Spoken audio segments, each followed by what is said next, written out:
Well, hello again, everyone, and welcome to our latest webcast that we're bringing you from Travel Weekly as part of our Roadmap to Recovery series. And I'm joined today by Clive Jacobs, who is a travel entrepreneur and also the owner and chairman of Jacobs Media Group, which of course owns Travel Weekly. Also Oliver Brendon, who is the chief executive of ATD Travel Services, and Jeanne Lally, who is the joint MD of the Travel Bureau in Gosforth. So welcome, everyone. Thank you very much for joining me. Clive, I'm going to come to you first because the reason we brought you together is because you've made some waves in the travel industry in the last week, because you are trying to encourage the industry to get behind some legal action against the government in relation to how they're treating the travel industry. I'll give you the floor. Tell us exactly what you're doing. Thank you, Lucy. And in a way, I wish I wasn't here talking about this because I wish we weren't in a position where I was forced to take the action that I'm proposing to take. So first and foremost, why have I decided to take this action? It's becoming very clear that no amount of discussing with government, and many of the trade organisations, many of the larger businesses have had various discussions with government to try and work practically, in a practical way, with the government to keep the industry moving. And at the end of the day, it's a big industry, which is vastly misunderstood by the government, and as a result, misunderstood by the public, because every time I hear the word holiday, I almost want to cringe, because air travel and travel generally is not just about holidays. People have an enormous amount of reasons in the modern world for needing to travel, and holidays only make up barely 50% of all global travel.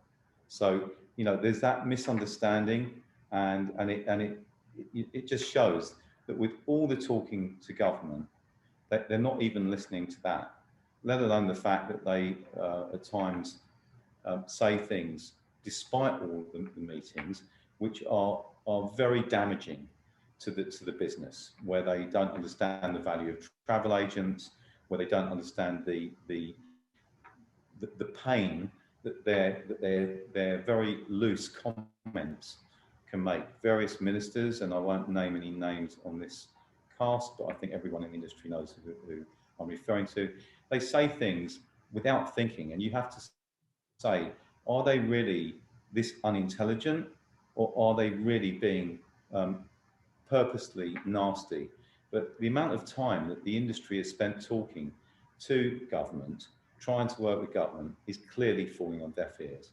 And I think the Portugal green list debacle, for me, pushed me over the edge and made me realise that the only chance that we've got to get this government to change their position is to hit them where it hurts, to expose them for basically, and this is a strong word, but being liars. They are not telling the truth, because on the one hand, in respect of them coming up with a task force, coming up with a traffic light plan, telling us it was based on science, but then not following their own strategy. Is that what you mean? Yes, exactly. Lying means saying one thing and then doing another. And basically, that's what the government are doing. The task force worked very closely with the government to come up with a traffic light system. Whatever you thought of that system and how it came together, they worked hard to identify what would be a viable traffic light system that could get the industry moving again. What you've got to remember here is it's people's lives. I mean, everybody at the moment keeps going on about COVID and people's lives. What about people that actually can't afford to live? What about people that have sacrificed their entire lives to build businesses and employ people and are on the brink? You know, so the fact that the time was taken to try and get the industry restarted in time for summer. And then let's now look at the facts. You had a variant called an Indian variant, which has now been called a Delta variant, which the government knew about for 2 weeks before they did anything about it at all. They knew about this for 2 full weeks before they even mentioned it. Then they talked about it and said, people have got 10 days to come back to the UK from India. Now, many of those people were British citizens, but either way, they gave people 10 days. That's after knowing about this variant of concern, as they call it, for 2 weeks. Thereby bringing in now a variant which, according to the scientists, accounts for 90% of all COVID cases in the UK. So the government have brought this in. Why did they do it? Because we can guess, but it's fairly obvious. At the time, they were doing a trade deal with India, and Boris Johnson was even apparently going to go out to India. So that was okay. Then the traffic light system started, and Portugal was put on the green, the only viable country.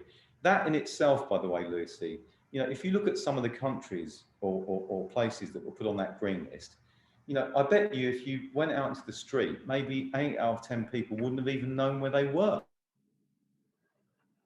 The Sandwich Islands, you know, it's almost insulting and rude what they did, but they put Portugal, they made Portugal green for 2 weeks. Now, Grant Shapps had promised previously that after last summer's debacle, they would not mess people around, they wouldn't frighten people. Portugal was on a green list for 2 weeks, and then suddenly there's a new variant of concern that hasn't been talked about ever since, by the way, this Nepalese variant that suddenly came and went mysteriously and that the WHO don't even recognise. You had the majority of Brits that had gone down to the Algarve, where the case rate was lower than it is in the UK, and then suddenly given 4 days to rush back. You've got to say that there is something very, very sinister going on. Okay. And that, no, let me finish on this, Lucy, because you know there's something very sinister going on in terms of why would you make families rush back from a part of Portugal where there's a lower rate of infection than the UK, when you allowed people to come back from India over 10 days for a known variant. And that's why just to finish what I'm saying, that's why I felt enough is enough.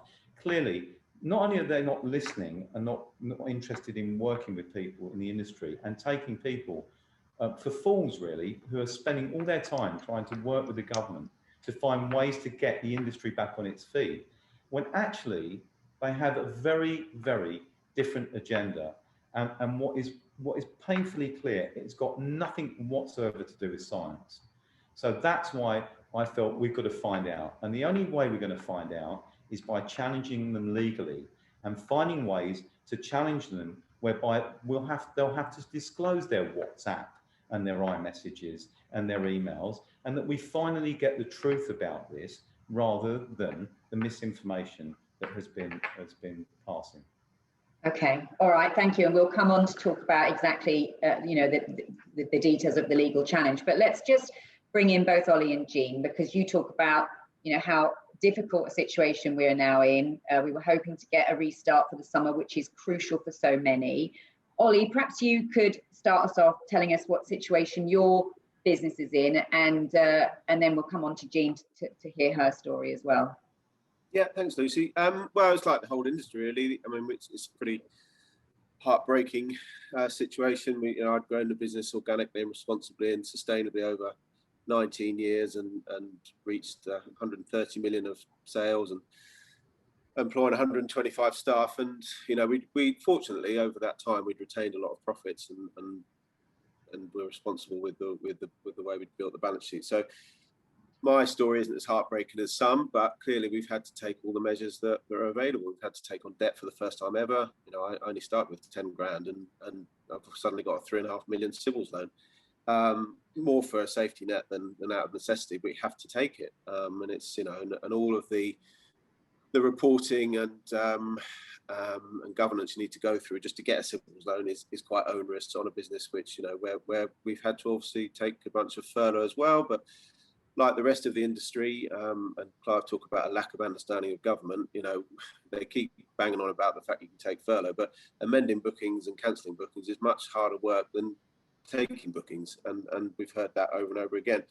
We've had to go through redundancy processes, which have been really heartbreaking, because these are people that we wouldn't have wanted to lose.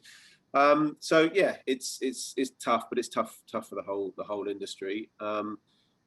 And I suppose we're trading okay, really, but the difficulty is knowing whether any of this bookings are going to be able to travel, and you can only trade successfully at the moment if you give free COVID cover, and free COVID cover means that people can get a refund. So although trading is okay, it's not guaranteed. Uncertain. Yeah, and so it's a backdrop of crippling uncertainty, which was avoidable, as Clive has outlined. And trading in an environment where the policy is confusing, chaotic, almost certainly overly cautious, and then you get these random announcements from government which contradict their own policy. It's not illegal to go to an amber destination, but then they seem to imply that it is on multiple occasions.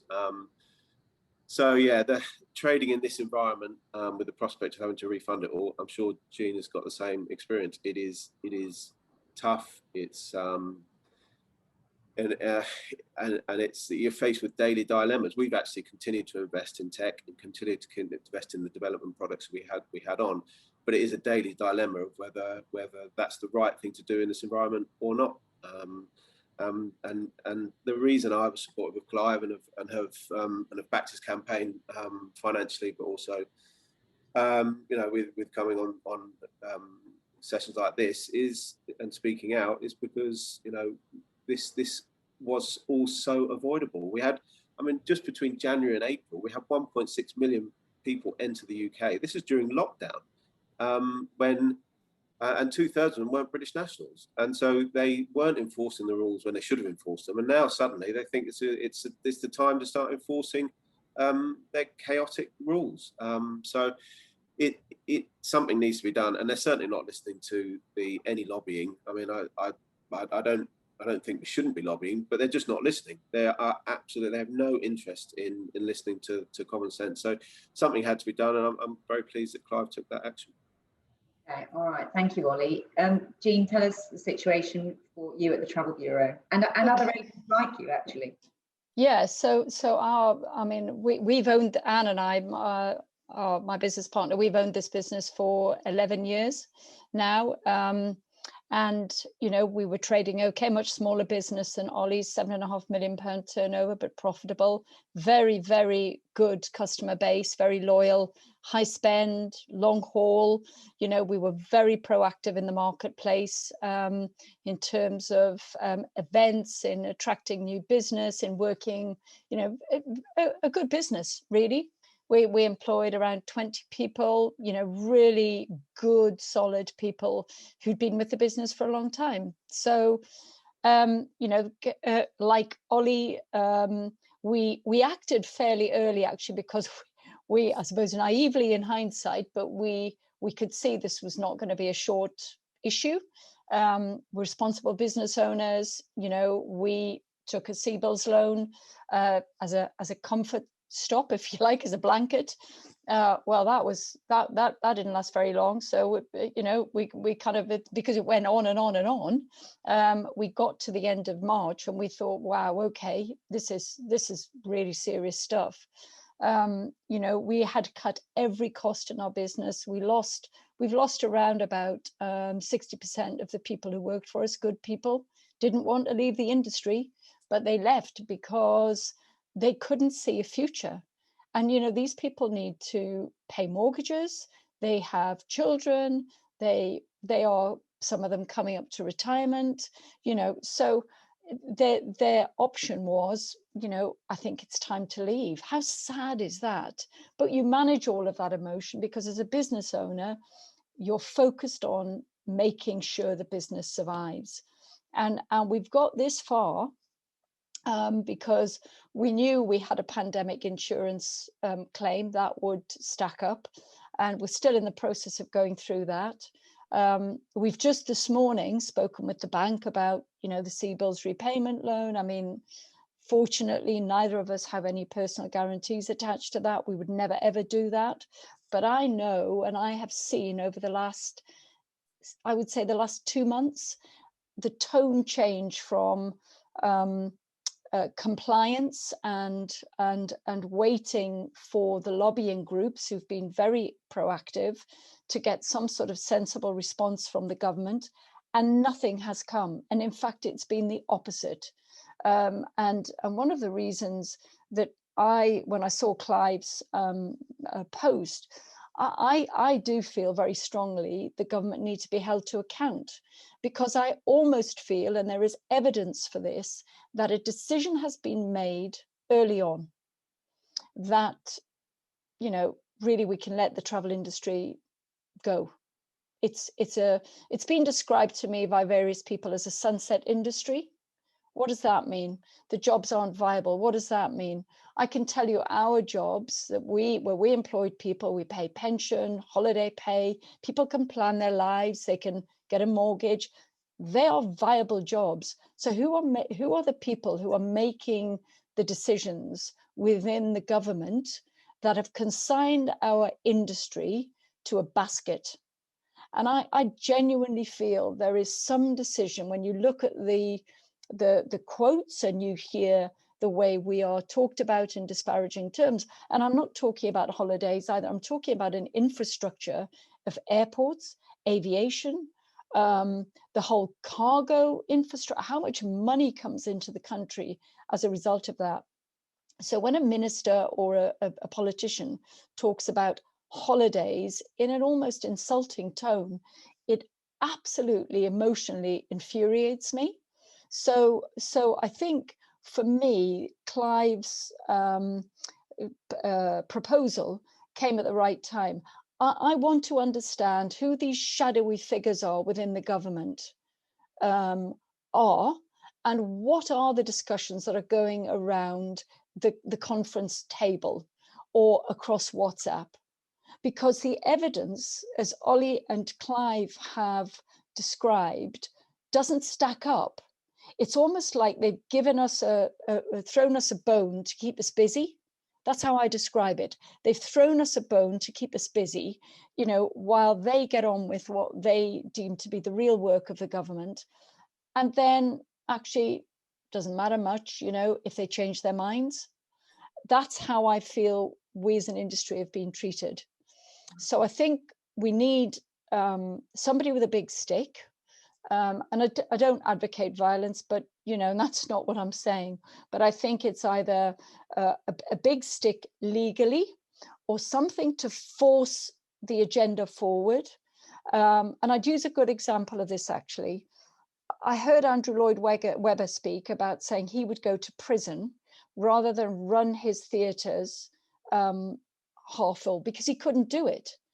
And I understand, and this is anecdotal, but I understand that Boris has agreed to meet him and talk about a way we could make it work. So I would use that anecdotal example as something we need to harness within travel, because we need to raise the stakes without breaking the law, to a point where the government will engage with us. And that's why I think what Clive has done is to give us that opportunity. Okay, thank you, Jeanne. Well, Clive, it's people like Ollie and Jeanne that you are doing this on behalf of, isn't it? It's for a lot of people who are in situations like them. Can you explain to us what the process is then? You've launched this crowdfunding campaign and you've done very well so far. So just bring us up to speed. Okay, so, well, it has gone incredibly well. So the initial hurdle that I was trying to achieve was 20,000, because that's broadly what it's going to cost to evaluate or put together a case to government. Anything you do in terms of litigation, the way the system works in the UK is that you have to engage lawyers, and those lawyers then talk to barristers. So we're in the wrong profession, guys, by the way, because For sure. We've engaged lawyers, and we are going through a process at the moment of selecting barristers.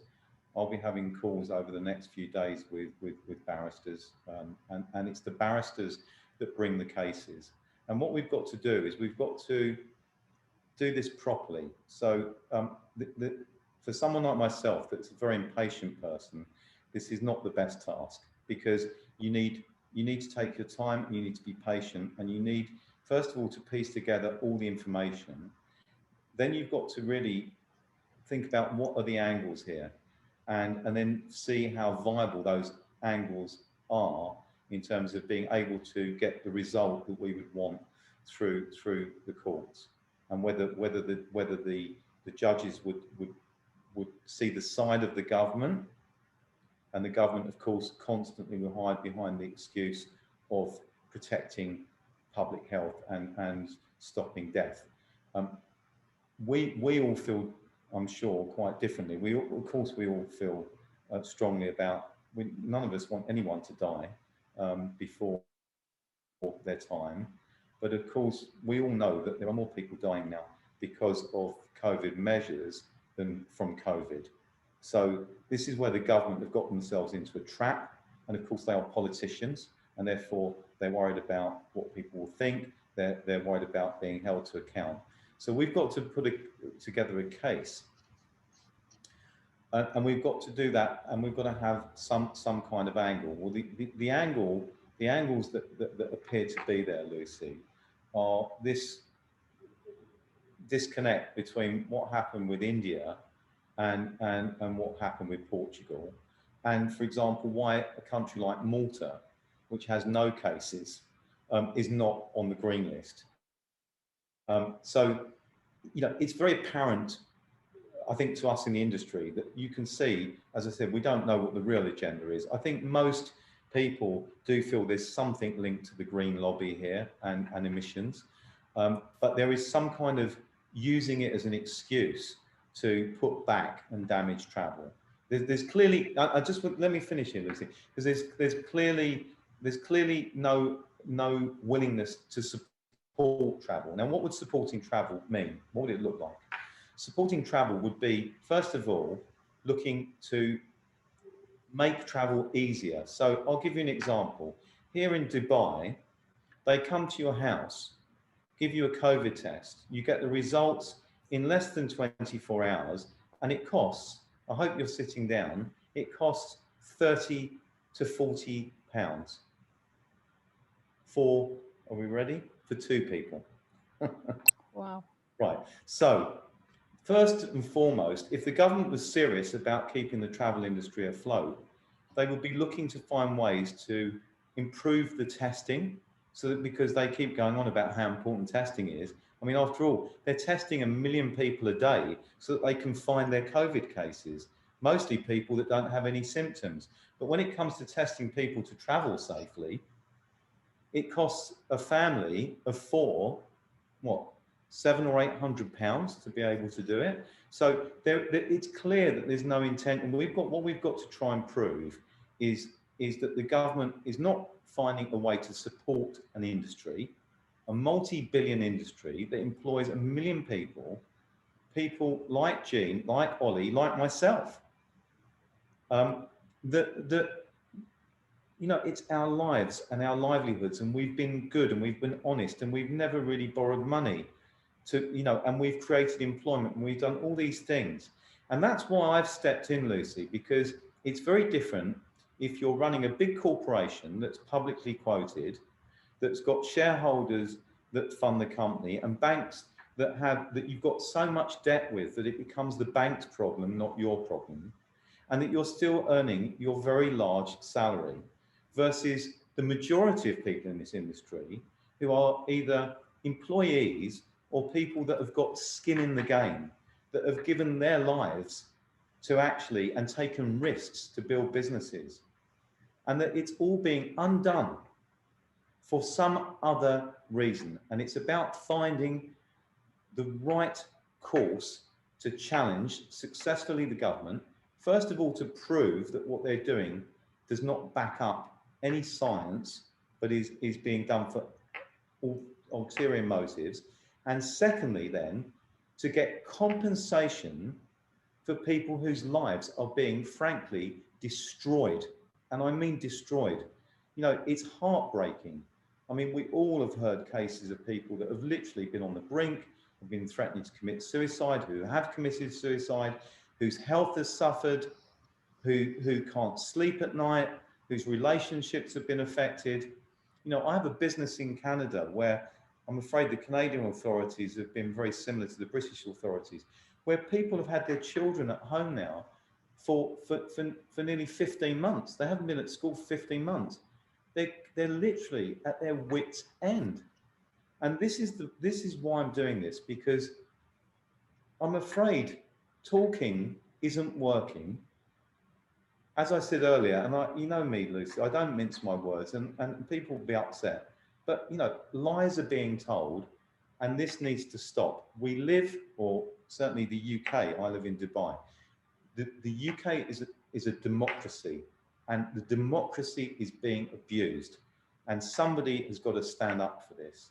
And I hope that what I'm doing will garner enough support to bring about enough pressure, A, on the government, but also will make the mainstream media start to focus on the lives of people in business and livelihoods of people in an industry that are being damaged and destroyed, and that the government is abusing its power to try and cover its tracks on various things. And if enough people get behind this, we will put a stop to this. It's like everything. The day comes, there's a day of reckoning that comes, and somebody has got to put a stop to this. Because if it was being done for the right reasons, if COVID was a deadly disease that was continuing to kill people, and that air travel or hospitality were industries that were fueling that, of course, all of us, we're all good people, we're decent people, we would get behind what needed to be done. But we know it's gone way beyond that now. So the only way to do this, Lucy, is to bring them to account. And that is through taking action, not talking to them. Okay, so to be clear, if you can scrutinise what they've done and they are found to have not acted in our interests or purposely against the interests of the travel industry, you would be then hopeful you could push forward a restart, you know, in line with the task force traffic light system as it should have been, and also seek compensation. They're the two aims of your case, yeah? Well, the case will be is if you want to ground the travel industry, then you've got to pay people and compensate people. Okay.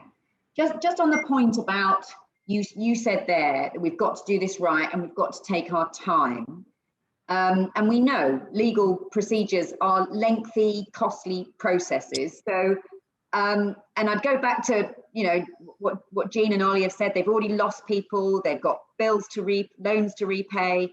So how much time have we got? What are the timescales of this, Clive?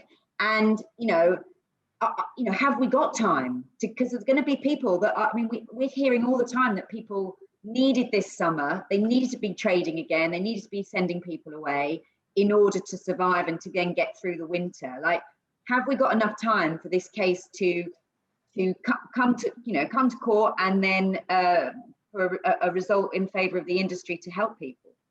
So the way I look at this is most people know that most court cases, or most cases, never actually get to the steps of the courthouse, because people realise that it's foolhardy to be in that position. I think if we can get to a point in the next few weeks where we can launch a case that the government realise that is going to put them in a really, really bad position, then that should free up a degree of travel for this summer. That's what I'm aiming for.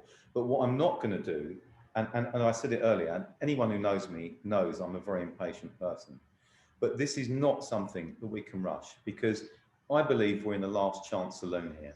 I really do. And I don't want to ruin it. If travel doesn't start again to some degree in this summer, then everyone in this forum here and everyone watching this knows that there will be a lot of companies that fall by the wayside, and a lot of destruction and a lot of damage. And that is inevitable. And what really disgusts me, is that it's no good just turning around and saying, well, there's furlough. I mean, I'm sorry, that's not good enough. Most industries now, outside of travel, hospitality, and the nighttime industries and the theatres, are back operating. And they've been a lot of those businesses and a lot of people have benefited from furlough. For us, it's not a luxury. We need proper support. Like Jeanne said, you know, the Civil's loans was designed to get people through 6 months last year. You know, you can't run on fumes forever. So the aim is to get something going this summer. But what I'm not going to do is I'm not going to rush it. And also what I'm not going to do is I'm not going to bring a case. If council's opinion is that we haven't got a hope in hell and that we're just wasting time, then I'm not going to bring a case and waste people's money. Because again, I cried when I looked at the site.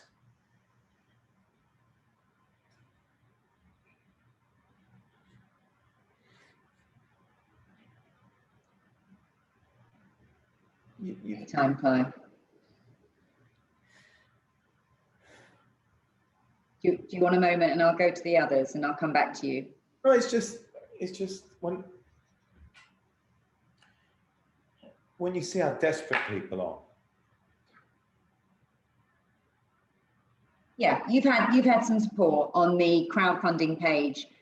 You know, you've had some big donations, but you've had £10, £20 from people that I know, travel agents, who are feeling, hopefully this is giving them a lifeline, and that is and that's heartening. But obviously, you've now put a stretch target. But it's seen what those people have said. You know, these people are desperate, Lucy.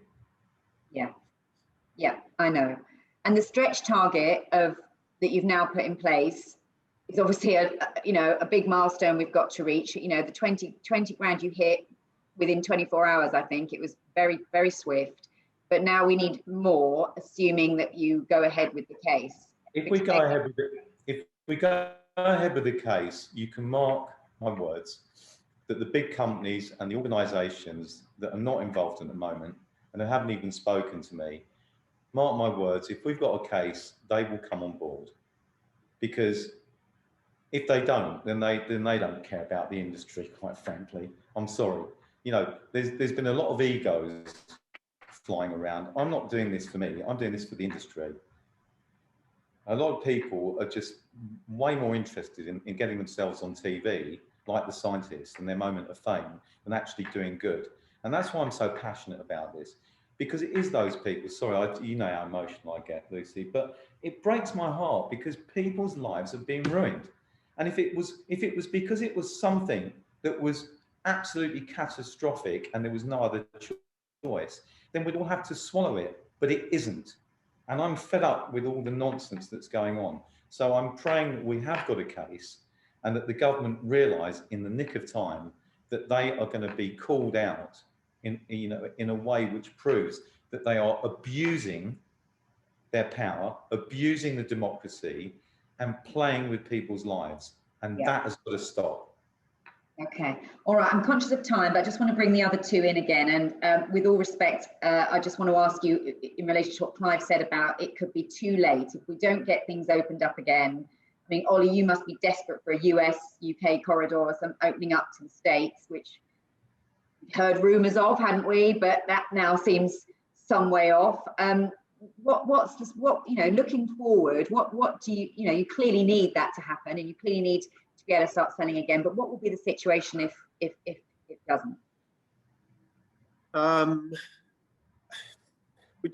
We would survive this year. We'd survive probably into next year if US key markets such as France and Spain didn't reopen. But you know, I'm losing all the money I've ever made, so it's not a pleasant situation, but I would stick with it because I love the business and love the people in it. So we were more fortunate than many because we had a very strong balance sheet going into it. But the challenge is, may not even be cash. It may be, you know, that we're trying to renew our bonding at the moment. That market is tightened up. The FX market is tightened up for travel. The merchant services market is incredibly tight. We haven't been put on deferred settlement, but I know about 80% of the industry have. So, you know, even when travel restarts, it's not going to be an easy road, but it would certainly help because it would help loosen those markets and get cash flow going again. So, and I think we're probably in a more fortunate position than many. But clearly, we need borders to reopen, and there are obviously questions that the government need to answer. Why they're not sticking to their own policy, which they spent months devising with a travel task force. They said they would avoid some changes. They said they would rely on data and be followed by the data. They've done neither of those things. They've not published any evidence for the decisions they've taken. You know, in my business, we have to do risk analysis and cost benefit analysis. That's how you run a business. I mean, I wouldn't have Grant Shapps making the tea in my business. He just comes out with it, but no evidence. They haven't got a plan. You know, in the US now, vaccinated people can travel, and I think that's coming in the EU as well. Why haven't we got that rules, or at least a plan for those rules? What better incentive to get people vaccinated than giving them more freedom? I know, but as we're sort of calling to let us out, we've got a lot of European countries now putting extra restrictions on UK nationals because they're worried that we'll take, you know, so it's that's right. And the other thing, we haven't seen any evidence. Why did they decide to support UK hospitality and not travel? Where's the evidence for that? Where's the evidence that that's money that the Eat Out to Help Out was money well spent? Why isn't there any specific support for the travel industry? There's no evidence for the decisions they're making. They're just doing stuff off the top of their heads and to gain headlines. And you know, it feels to me like it's, as Clive has sort of said, really, it's not COVID that's going to destroy us. It's the paralysis. It's the fear of consequence. It's the flip-flopping panics. I mean, this is health fundamentalism. That's what the Portuguese president called it, and it's right. It's complete health fundamentalism. It's gone way beyond what is necessary. And yeah, I hope Clive's successful because the lobbying isn't working as everyone said. It's falling on completely falling on deaf ears. And I agree with Clive. I think the industry bodies and the big corporates will get behind it if we can prove there's a case. Because why wouldn't they? You know, they're in the industry too. Yeah. Okay. Well, hopefully they are watching this. Jeanne, I want to give you the last word. You know, for people watching this, if they feel they're a small agent and they can't really help, but every bit helps, doesn't it? Every tenner or every sort of message of support. What would you say to fellow agents if they were looking at this and thinking, you know, this should I get behind this? Get behind it. Get behind it, because this is something tangible that you can do with, you know, Clive's articulate assessment of where we are. It's kind of embodied everything that certainly I've been thinking, and Ollie's also articulated. Get behind it. You know, certainly let's get behind the day of action. Let's do as much as we can. But I come back to the point I made earlier. Unfortunately, the people that we're dealing with will take no notice whatsoever of us unless we have a stick of some sort. And that's unfortunate. But that's what negotiation with people who are making the decisions is like. You have to be, I guess, with one foot on or one hand on a stick to bring them to the table to discuss it and be open. So get behind it. This is a real opportunity for us all to get some answers. And for those people who are desperate, I get it. I absolutely get the tone of desperation. We are fortunate. We know we're fortunate that we've got to this point. But boy, do we need something now, and get behind it, please. Okay, well, Lucy, no, Jeanne, you just reminded me of someone years ago. As you know, I built a business called Holiday Autos, and we had a customer, a very good customer, Sunwind Co-op. Oh, I know Sunwind very well. Alan Judge. You remember Alan Judge? I do know Alan Judge very well. Yeah. Alan Judge taught me a great line, because he really got his travel agent selling car rental behind Holiday Autos. And I always remember his words, which made me smile there. He said, Clive, he said, I really do believe in the carrot and stick approach. He said, but if the carrot doesn't work, then by God, I use the stick. And you're absolutely right, Jeanne. You know, that's always lived in my mind, what he said, because, you know, the carrots aren't working and the stick is going to be being held to account, having to publish and show the data. They're so quick to be on TV talking about the data. Right, now let's see your data that is crippling our industry. Let's see, as Ollie just put it, the data where Eat Out to Help Out, which was a complete waste of time and money. You know, let's see why you are allowing an entire industry to be trashed. And you know, they've used constant propaganda of fear and trying to make it look like that COVID comes in from abroad and threatens the country, when actually, if you look at most of the bad outbreaks of COVID, they've actually emanated from within the UK. Let's not forget at the very beginning of this crisis, how many flights were coming in from China every day, bringing the virus in. So the stick is the only option left, being held to account. And I do hope, and I will do, as you can probably tell, I'm going to give this my all. I'm going to do my very, very best on behalf of the industry to make sure that we can find a way to get a case that is strong enough to make a difference, and that stick actually works. Okay, well, as you say, on behalf of, I'm sure, Jeanne and Ollie and everyone watching this who's in that similar situations as many of, well, most people are, I hope you get, you know, authorization or approval to take your case. Please keep us posted, Clive, on where you are with that. And just thank you all very much for your time today. So thank you to Ollie from ATG Travel Services, to Jeanne from the Travel Bureau, and to Clive from Jacobs Media Group. Thank you very much, everyone. Lucy. Thank you.